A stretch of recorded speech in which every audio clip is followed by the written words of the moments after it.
വെള്ളാപ്പള്ളി നടേശന്റെ ഞെട്ടിക്കുന്ന തട്ടിപ്പുകളെക്കുറിച്ച് വാർത്തകൾ ചെയ്തതോടെ നൂറുകണക്കിന് പ്രേക്ഷകരാണ് ക്രൈമുമായി ബന്ധപ്പെട്ടുകൊണ്ടിരിക്കുന്നത്. അദ്ദേഹത്തിന്റെ തട്ടിപ്പിനിരയായ ആളുകൾ എന്നെ വിളിച്ചു പറഞ്ഞ കാര്യങ്ങൾ ഞെട്ടിക്കുന്നതാണ്. അതായത് മൈക്രോ ഫിനാൻസ് വഴി എടുത്ത പണത്തിന് വൻ പലിശയാണ് ഈടാക്കിയിട്ടുള്ളത്. അങ്ങനെ ഈടാക്കിയ പലിശയുടെ പേരിൽ നൂറുകണക്കിന് കുടുംബങ്ങളാണ് ജപ്തി ഭീഷണിയിലുള്ളത്. ചില ആളുകൾ ആത്മഹത്യ ചെയ്തിരിക്കുന്നു, പലരും ആത്മഹത്യയുടെ വക്കിലാണ്. ഇതിനെക്കുറിച്ച് വിശദമായി സംസാരിക്കാനായി നമ്മളോടൊപ്പം ഉള്ളത് SNDP സംരക്ഷണ സമിതിയുടെ വർക്കിംഗ് ചെയർമാൻ മിസ്റ്റർ രാജീവാണ്. നമസ്കാരം. അതായത് നമ്മളിത് 3ാമത്തെ എപ്പിസോഡാണ്. ഇപ്പം ഞെട്ടിക്കുന്ന കാര്യങ്ങളാണ് പ്രേക്ഷകർ എന്നെ അറിയിച്ചത്. അതായത് ഈ മൈക്രോ ഫിനാൻസ് വഴി കേരളത്തിൻ്റെ പല മേഖലകളിലായിട്ട് യൂണിയൻ വഴി പാവപ്പെട്ടവർക്ക് ഫണ്ട് കൊടുത്തേക്കും വൻ പലിശക്കാണ് എന്നാണ് പറയുന്നത്. പലരും ജപ്തി ഭീഷണിയിലാണെന്ന് പറയുന്നു, അതിൽ പലരും ആത്മഹത്യ ചെയ്തു എന്ന് പറയുന്നു. എന്താണ് ഇതിൻ്റെ യാഥാർത്ഥ്യം? SNDP നടത്തിയ ഏറ്റവും ബൃഹത്തായ ഒരു പരിപാടിയാണ്, ഏറ്റവും ഭംഗിയായി നടത്താൻ പറ്റിയൊരു പരിപാടിയാണ്. ഏതാണ്ട് വെള്ളാപ്പള്ളി നടേശൻ അദ്ദേഹം അവകാശപ്പെടുന്നത് അദ്ദേഹം തന്നെ പറയുന്നത് 2 വർഷത്തിന് മുമ്പ് പറഞ്ഞത് 15,000 കോടി രൂപ ഇവിടുത്തെ പാവപ്പെട്ടവരെ കുടുംബങ്ങളെ ഉദ്ധരിക്കാൻ വേണ്ടി, അതായത് ബ്ലേഡ് പലിശയിൽ പോയ കുടുംബങ്ങൾ ഉദ്ധരിക്കാൻ വേണ്ടി കൊടുക്കുന്നു പറയും. നല്ല കാര്യമാണ്, എല്ലാം കേട്ടാൽ ശരി. ഇതുപോലെ SNDP മാത്രമല്ല NSS കൊടുക്കാറുണ്ട്, ക്രിസ്ത്യൻ മാനേജ് കൊടുക്കാറുണ്ട്, മുസ്ലിങ്ങൾ കൊടുക്കാറുണ്ട്. അവരെല്ലാം ചെയ്യുന്നതറിയാം, നിയമപരമായിട്ടാണ്. കാരണം നമ്മുടെ സമാന്തര ബാങ്കിങ് നിയമവിരുദ്ധമാണ്. മുസ്ലിം NSS ആണെങ്കിൽ NSS ബാങ്കുമായി പോയിട്ട് ഒരു NGO എന്ന നിലയിൽ NSS ആയാലും SNDP ഒക്കെ പോയി നിന്ന് കഴിഞ്ഞ് ബാങ്കിൽ ശുപാർശ ചെയ്യും. അപ്പോൾ SNDPയുടെ കീഴിലുണ്ട്, NSSന് കീഴിലുണ്ട് ഇതുപോലെ സെൽഫ് ഹെൽപ്പിംഗ് ഗ്രൂപ്പുകൾ. ആ ഗ്രൂപ്പുകൾക്ക് പൈസ കൊടുക്കാൻ വേണ്ടി ഒരു നോഡൽ ഏജൻസി എന്നുള്ള SNDP ശുപാർശ കൊടുക്കും. ശുപാർശ മാത്രമേ SNDPക്ക് ഉള്ളൂ. ശരിക്കും പറയാം, SNDP വെള്ളാപ്പള്ളി നടേശൻ അവിടെ ബുദ്ധി കണ്ടുപിടിച്ചു. അവിടെ എന്ത് ചെയ്തു? അദ്ദേഹം ചെയ്ത പരിപാടി ഈ പൈസ ബാങ്കിൽ ഇദ്ദേഹം നേരിട്ട് വാങ്ങും. കക്ഷികളുടെ നിന്ന് ബാങ്കിൽ ഒപ്പിട്ട് കൊടുക്കും, ഞാൻ പൈസ കിട്ടി എഴുതി കൊടുത്തിട്ട് ഈ പൈസ ബാങ്കുകാരോട്ട് യൂണിയൻ ബാങ്കുകൾ ഏറ്റവും കുഴപ്പം കാണിച്ചു. യൂണിയൻ ബാങ്കുകാർ ഈ പൈസ SNDP യൂണിയന് കൊടുക്കും. അവിടെ കൊടുത്തിട്ട് ഇവർ വേറൊരു അഗ്രിമെന്റ് വെക്കും. യൂണിയൻ ബാങ്ക് ഇപ്പോൾ 60 തവണയ്ക്ക് കൊടുക്കുകയാണെങ്കിൽ വെള്ളാപ്പള്ളി 30 ആക്കും. 30 ആക്കിയിട്ട് ഈ കൊടുക്കുന്ന പൈസ അപ്പോൾ ശരിക്കും പറഞ്ഞാൽ മാസം കിട്ടാവുന്നത് 10,000 അടവെങ്കിൽ ഇത് 20,000 ആകുമല്ലോ. അങ്ങനെ വരുമ്പോഴത്തേക്ക് 30 തവണ കൊണ്ട് മുഴുവൻ പൈസ കൈ കിട്ടും. കക്ഷികൾ അടച്ചു തീർക്കും, അവരുടെ അക്കൗണ്ട് ക്ലോസ് കയ്യിലിരിക്കും. ഈ ബാക്കി പൈസ പുള്ളി എന്ത് ചെയ്യും? ഈ കിട്ടുന്ന പുരുഷൻ 10 ലക്ഷമാണ് കൊടുത്തെങ്കിൽ 5 ലക്ഷം കയ്യിൽ എക്സസ് വന്നില്ലേ, ഈ പൈസ കൊണ്ടുപോയി അർബൻ ബാങ്കിനുണ്ട്. ചേർത്തല ഒരു വിഷയമാണ്, ടിപ്പിക്കൽ എക്സാമ്പിളാണ് ഞാൻ പറയുന്നത്. ഇപ്പോൾ കേരളത്തിലെമ്പാടും ഉണ്ട്. ഞാൻ കണ്ടുപിടിക്കപ്പെട്ട പ്രധാനപ്പെട്ട കാര്യം ചേർത്തലയാണ്. 5 ലക്ഷം കൊണ്ട് യൂണിയൻ ബാങ്കിനുണ്ട്, അർബൻ ബാങ്കിനുണ്ട്. അതൊരു കോപ്പറേറ്റീവ് സൊസൈറ്റിയാണ്. അവിടെ ഇട്ട് കഴിഞ്ഞ് വെള്ളാപ്പള്ളി നടേശൻ വേറൊരു അവിടെ ഇരുന്ന അദ്ദേഹത്തെ ഭാരവാഹികൾ ഒരു സംഘത്തിൻ്റെ പേര് കൊടുക്കും. അവിടെ ഒരു SNDP MFI ഒരു സ്ഥാപനം ഉണ്ടാക്കിയിട്ട് വ്യാജ സംഘം ഉണ്ടാക്കിയിട്ട് അതിൻ്റെ പേര് കൊടുക്കും. അപ്പോൾ ബാങ്കിൽ നിന്ന് പൈസ എടുത്തിട്ട് കക്ഷികൾ കൊടുത്തിട്ട് കക്ഷികളിൽ നിന്ന് പൈസ വാങ്ങിയിട്ട് ഇവർ സമാന്തര ബാങ്കിങ് നടത്തി. ഗുരുതരമായ പ്രശ്നമാണ് ഇത്. നമ്മുടെ ബഹുമാനപ്പെട്ട നമ്മുടെ ഇപ്പോഴത്തെ രമേശ് ചെന്നിത്തല അദ്ദേഹമാണ് ഈ ശരിക്കും പറഞ്ഞാൽ അപ്പോൾ അദ്ദേഹം ആഭ്യന്തരമന്ത്രിക്കും തന്നെ വെള്ളാപ്പള്ളി പരിപാടി ചെയ്തിട്ടുണ്ട്. അല്ലെങ്കിൽ അദ്ദേഹത്തെ സപ്പോർട്ട് കിട്ടും അങ്ങനെ പറയട്ടെ. അന്ന് നമ്മൾ സാധാരണക്കാരന് ഒരു പൈസ കൊടുത്ത് ഒരു ചെക്ക് കൊടുത്ത് അവനെയൊക്കെ പിടിച്ചകത്തിട്ടുണ്ട്. ഇത് ഈ 19,000 കോടി രൂപ കേരളത്തിലെമ്പാടും കൊടുത്ത് വെള്ളാപ്പള്ളി നടേശൻ കൊടുത്ത് സമാന്തര ബാങ്കിങ്ങാണ്. എടുത്തു നോക്കി, ഞാൻ സംശയമുണ്ട് ആർക്കും വേണ്ടി പരിശോധിക്കാം. വെള്ളാപ്പള്ളി നടേശൻ PMLA ആക്ടിൽ കൃത്യമായി വരുന്നതാണ്. അതായത് ശരിക്കും പറയാൻ അങ്ങനെ കൊടുക്കണമെന്നുണ്ടെങ്കിൽ മണി ലെൻഡേഴ്സ് ലൈസൻസ് വേണം. രണ്ടാമത്തെ ഇൻകം ടാക്സ് റിട്ടേൺ കൊടുക്കും. ഈ ഇൻകം ടാക്സ് റിട്ടേൺ പെടുത്താതെ ഈ മണി ലെൻഡേഴ്സ് ലൈസൻസാണ് കേരളത്തിലെമ്പാടും കൊടുത്ത ഇവിടെ ലോണുകൾ.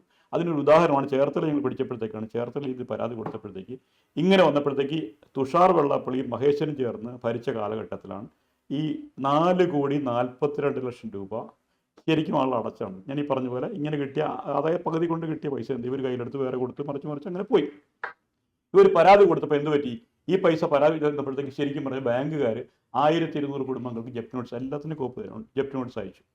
അപ്പോൾ ഞങ്ങൾ ഇവരെ സംഘടിപ്പിച്ചുകൊണ്ട് വലിയൊരു പ്രക്ഷോഭം സംഘടിപ്പിച്ചിട്ടുണ്ട്. നമ്മുടെ SNDP യൂണിയൻ ഓഫീസിലേക്ക് മാർച്ചൊക്കെ വെച്ച് അവസാനം വന്നപ്പോഴത്തേക്കാണ് അന്നാണ് മുഖ്യമന്ത്രി പിണറായി വിജയൻ ഇദ്ദേഹത്തിന് 30 ആഘോഷിക്കാൻ വന്നപ്പോഴത്തേക്ക് ഞങ്ങൾ ഇവരെ കൊണ്ടൊരു പരാതി ഓർക്കും. 30 ആഘോഷിക്കാനോ? 30 വെള്ളാള പിണറായി 30 ആണ്ട് ആഘോഷിക്കാൻ വേണ്ടി അന്നാണ് പുള്ളി പൊന്നാടെ കൊടുത്തു. ഇദ്ദേഹമാണെങ്കിൽ ഗുരുദേവന് തുല്യാണെന്നൊക്കെ പറഞ്ഞ ആ കാലഘട്ടത്തിൽ വന്നു. അപ്പോൾ ഈ സ്ത്രീകളെ കൊണ്ട് പരാതി ഓർക്ക് കൊടുത്തു. ഞങ്ങൾ പ്രക്ഷോഭം നടത്തുകയും ചെയ്തു. അങ്ങനെ വന്നപ്പോഴത്തേക്ക് അവരങ്ങോട്ട് മാർച്ച് ചെയ്യുന്ന പറയുമ്പോഴാണ് വെള്ളാപ്പള്ളി നടേശൻ വിളിച്ച് പറഞ്ഞപ്പോഴത്തേക്ക് ഈ 4,42,00,000 രൂപ 1,80,00,000 ബാങ്കിൽ സെറ്റിൽ കൊടുത്തു. അവിടെ വലിയൊരു കള്ളക്കളിയുണ്ട്. കാരണം ഈ ബാങ്കിന് ഈ പൈസ ഇവരടച്ചതാണ്. കക്ഷികൾ കൃത്യമായിട്ട് ഇവിടെ അടച്ചാണ്. ഈ പൈസ ബാങ്കായിട്ട് 1 day സെറ്റിൽമെന്റ് ശരിയാക്കി എടുത്തു. അപ്പോൾ വലിയ വ്യത്യാസം മനസ്സിലാക്കും. ഈ പൈസ ഇവിടെ പോയി 3 കോടി രൂപ കിട്ടി കാണുമല്ലോ. മറ്റൊരു അടച്ച പൈസ. ഇനി അതുമല്ല, ഈ പൈസ ആരോട് വാങ്ങേണ്ടതാണ്? ഇതിൽ വ്യക്തമായിട്ട് പറയുന്നത് ഇയാൾ കൊടുത്ത കേസിൻ്റെ ഞാൻ ഡീറ്റെയിൽ ആയിട്ട് പറയുന്നുണ്ട്. ഈ പൈസ ഞങ്ങൾ കൃത്യമായിട്ട് അടച്ചതാണെങ്കിലും SNDP-ക്കാർ അടയ്ക്കാത്ത അവർ പരാതി പറയുന്നുണ്ട്. അവർ പരാതി ഉണ്ട്, അവർ പറയുന്നുണ്ട് ഞങ്ങൾ കൃത്യമായിട്ട് അടച്ചാണ്. അങ്ങനെ വരുമ്പോഴത്തേക്ക് ഇപ്പോൾ ബാങ്കിൽ അവൻ എന്ത് ചെയ്തു, ഈ പൈസ വാങ്ങിയിട്ട് 1 day സെറ്റ് ഒരു ബാങ്കുമായിട്ട് പോയി സംസാരിക്കും. യൂണിയൻ ബാങ്ക് വലിയ കുഴപ്പമോടെ കാണിച്ചിട്ട് യൂണിയൻ ബാങ്കിന് ഞങ്ങൾ പരാതി കൊടുത്തിരുന്നതാണ്. കാരണം ഈ പൈസ ബാങ്കിനാണ് നഷ്ടം വരുത്തേക്ക്, ബാങ്കിന് നഷ്ടം വരുത്തുമ്പോഴത്തേക്ക് ഗുണമാർക്ക് ലാഭം ഉണ്ടാക്കാൻ ലാഭം ഉണ്ടാക്കി ചേർത്തില്ല SNDP യൂണിയനും വെള്ളാപ്പള്ളി നടേശനുമാണ്. കാരണം 4,40,00,000 എല്ലാം ജപ്തി ചെയ്തു, 40 ലക്ഷം ജപ്തി ചെയ്തു. അങ്ങനെ അതിപ്പോൾ ഈ 1 day സെറ്റിൽ 1,80 സെറ്റ് 1,80 എൻ്റെ അറിവ് വ്യക്തം, അതിൻ്റെ കറക്റ്റ് അതിൽ 2-ൽ താഴെയാണ് തീർന്നു. അങ്ങനെ വരുമ്പോൾ ഈ ലാഭം ആർക്ക് കിട്ടി? ഈ പൈസ ശരിക്കും പറയും അത് SNDP അക്കൗണ്ട് കൊടുക്കാൻ പാടുണ്ടോ? ഈ പൈസ ചേർത്തലയിലെ അഡ്മിനിസ്ട്രേറ്ററെ അനിയപ്പൻ ചേർത്തല SNDP അക്കൗണ്ട് എടുത്ത് കൊടുത്തിരിക്കുന്നത്. ഇത് ഏത് നിയമപ്രകാരം ശരിയാണ്? കൊടുക്കാൻ പറ്റുമോ? എനിക്കത് പറഞ്ഞ് എന്നെ ഇവരെന്ന് പറഞ്ഞ് മനസ്സിലാക്കട്ടെ. അതേ ഒരു CA-കാരനൊക്കെയാണ് ചേർത്തല SNDP-യുടെ അക്കൗണ്ട് എടുത്ത് അയാൾ കൊടുക്കാൻ പറ്റും പാടുണ്ടോ ഈ പൈസ? ശരിക്കും അവിടെ വന്ന് ശരിക്കും പറഞ്ഞാൽ ബാങ്കിൽ വന്നിരിക്കുന്നറിയാം ഇവർ തന്നെ തീർത്തായിട്ടോ കണക്കാണ്. ബാങ്കുകാർ കളിച്ചിട്ടുണ്ട്. ബാങ്കുകാർ പറയുന്നത് ബാങ്കിൽ ഞങ്ങൾ ഇവരുമായിട്ട് സംസാരിച്ച് തീർത്താണ് ബാങ്കിൽ കണക്ക്. അപ്പോൾ SNDP-ന്ന് പോയ കാശ് SNDP അക്കൗണ്ട് പിൻവലിച്ച കാശ് ഇതൊന്നും ആരും പരിശോധിക്കില്ല. ഇത് ആരെങ്കിലും പരിശോധിക്കണ്ടേ? ഇത് ഏതെങ്കിലും പോലീസ് ഉദ്യോഗസ്ഥനെ പരിശോധിച്ച് കണ്ടുപിടിക്കാൻ പറ്റും. ഇത് ആർക്കും പരിശോധിക്കാൻ പറ്റും, ആരും തിരക്കില്ല. വെള്ളാപ്പള്ളി ആരും കണക്ക് പരിശോധിച്ച് പരിശോധിച്ച് ആരൊക്കെ കൂടിയില്ല പറയും ഇതൊക്കെ എത്ര ഗുരുതരം കുറ്റമാണ്. ഇതാണ് എൻ്റെ വിഷയം. അപ്പോൾ ആ രീതിയിലാണ് ആ വെട്ടിപ്പണത്തിരിക്കുന്നത്. അതാണ് ഇതിന്. അപ്പോൾ ഈ അപ്പോൾ നമ്മുടെ അതായത് മൈക്രോ ഫിനാൻസ് 2 തരമാണ്. നമ്മൾ നേരത്തെ പറഞ്ഞത് പിന്നോക്ക കോർപ്പറേഷൻ വാങ്ങിക്കുക. ഇത് മറ്റ് ഇത് നമ്മൾ മാത്രമല്ല മറ്റ് NSS മറ്റൊരു ചെയ്യുന്ന പരിപാടി. ബാങ്കിൽ നിന്ന് ലോൺ എടുത്തിട്ടാണ് ചെയ്യുന്നത് അല്ലേ? ബാങ്കിൽ നിന്ന് ഇവരാണ് എടുക്കുന്നത്. അതായത് എഗ്രിമെന്റ് വെക്കുന്ന ഇവരാണ്, കക്ഷികളാണ്. ഈ 10 പേരുണ്ടെങ്കിൽ 10 പേരുണ്ട്. ഇവരെല്ലാം ജോയിൻലി ആൻഡ് സെവറലി കൂട്ടായും ഒറ്റയായും അടച്ചുകൊള്ളാമെന്ന എഗ്രിമെന്റ് പുറത്താണ് വാങ്ങുന്നത്. അങ്ങനെ വന്നപ്പോഴത്തേക്ക് ഇവരുടെ എല്ലാവരും പേര് ജപ്തി നോട്ടീസ് അയച്ചു. ഈ പണം പിരിക്കുന്നത് ഇവരാണ്. ഇവർ പൈസ പിരിച്ച് ഇവർ തന്നെ എടുത്ത് ഇവരെ കൊണ്ട് അടയ്ക്കുന്നത്. ശരിക്കും അങ്ങനെ പോരാ, ഇവർ തന്നെയാണ് അടയ്ക്കുന്നത്. അപ്പോൾ ശരിക്കും പറഞ്ഞാൽ SNDP അടുത്ത് ഇടയ്ക്ക് ഒരു മീഡിയേറ്റർ നിലയിൽ ശരിക്കും SNDP 2% സർവീസ് ചാർജ് കിട്ടുമായിരുന്നു. ആ സർവീസ് ചാർജിന് പുറമെ ഇരട്ടിയോളം പലിശ ഇവർ വാങ്ങി ലാഭം ഉണ്ടാക്കി. കൊള്ളപ്പലിശ വാങ്ങിയിട്ടാണ് സാധാരണക്കാരിൽ നിന്ന് ഏഴവരുടെ ഉന്നമനത്തിന് വേണ്ടി പ്രവർത്തിക്കുന്നു എന്ന് പറയുന്ന വെള്ളാപ്പള്ളി നടേശൻ പിരിച്ച് തട്ടിയെടുത്തിട്ടുള്ളത്. അപ്പോൾ ഇത് 100-കണക്കിന് 1000-കണക്കിന് ആളുകളിൽ നിന്നാണ് ഈ പൈസ. ഇത് കേരളത്തിൽ ഏകദേശം എത്ര പേര് ഇതിന്റെ ചേർന്നുണ്ടാവും? ഒരു 10,000 കോടി രൂപ എന്നുള്ളത് അദ്ദേഹം തന്നെ ഞാൻ പറഞ്ഞാൽ അതാണ് പറഞ്ഞു കൊടുത്തത്. 10,000 കോടി കേരളത്തിലെമ്പാടും കൊടുത്താൽ അത് അഭിമാനപൂർവ്വം കോട്ടയത്ത് ജപ്തി നടത്തിയിട്ടുണ്ട്. മണ്ണൂത്തിൽ 3 വർഷമായിട്ട് ആത്മഹത്യ ചെയ്തിട്ടുണ്ട്. ഇതിൽ ഒരുപാട് പേരിൻ്റെ കുറെ പറയുന്നുണ്ട്. ബന്ധപ്പെട്ട ശരിക്കും പറഞ്ഞാൽ ഈ മാവേലിക്കരയെ ഒരു ഇത് കൊടുത്തതായിട്ട് ബന്ധപ്പെട്ട് നമ്മുടെ ഒരു യൂണിയൻ സെക്രട്ടറി അദ്ദേഹത്തിൻ്റെ ഹൃദയം പൊട്ടി മരിച്ചാൽ അദ്ദേഹം ഈ പൈസ വന്നപ്പോൾ കടം വന്നപ്പോൾ നിവൃത്തിൽ അദ്ദേഹത്തിന് വസ്തു വീട്ട് കൊടുക്കേണ്ടി വന്നു. ഇവിടെ ഇപ്പോൾ ശരിക്കും പറഞ്ഞ് ഇദ്ദേഹത്തെ ആത്മഹത്യ ബന്ധപ്പെട്ട് ഇതെല്ലാം വിഷയം. ഈ പൈസ എവിടെ പോയി എന്നറിയണ്ടേ? ഈ കണക്ക് ശരിയായിട്ട് ഓഡിറ്റ് എവിടെ പോയി എന്നറിയണ്ടേ? ആര് കൊണ്ടുപോയി എന്നറിയണ്ടേ? തുഷാർ വെള്ളാപ്പള്ളിയും മഹേശനും കൂടിയാണ് ഈ പൈസ അവിടെ ചിലവാക്കിയത്. മഹേശൻ്റെ പേര് മാത്രം കേസ് നരച്ചു നോക്കി. അങ്ങനെ ഒരാൾ ജോയിൻ്റ് അക്കൗണ്ട് സകലം ഒപ്പിട്ട് കൊടുത്ത് ചെക്ക് കൊടുക്കുമ്പോഴത്തേക്ക് ഒരാളുടെ പേര് കേസ് വരാൻ പറ്റുമോ? ആ കേസ് ഇപ്പോൾ ശരിക്കും പറഞ്ഞാൽ അതിനാണ് ഒരു സംഘം കൊടുത്ത കേസാണ് ഈ കിടക്കുന്നത്. അത് പുള്ളി ഒഴിവായിപ്പോൾ. അതായത് ഇതിൽ ഇപ്പം തുഷാർ വെള്ളാപ്പള്ളി പ്രതിയാണ് ഇതിനകത്ത്. അതെ, തുഷാർ വെള്ളാപ്പള്ളി ഇതിനകത്ത് പ്രതിയായി ചേർത്തിട്ട് 1-ാം പ്രതി KK മഹേശൻ, 2-ാം പ്രതി തുഷാർ വെള്ളാപ്പള്ളി, 3-ാമത് സുരേന്ദ്രനാണ്. അപ്പം ഇവിടെ ഈ ഇതടക്കം ഒരു 10,000-കണക്കിന് ആളുകൾക്ക് ഈ പണം കൊടുത്ത് കോടിക്കണക്കിന് രൂപ കൊള്ളയടിച്ചു.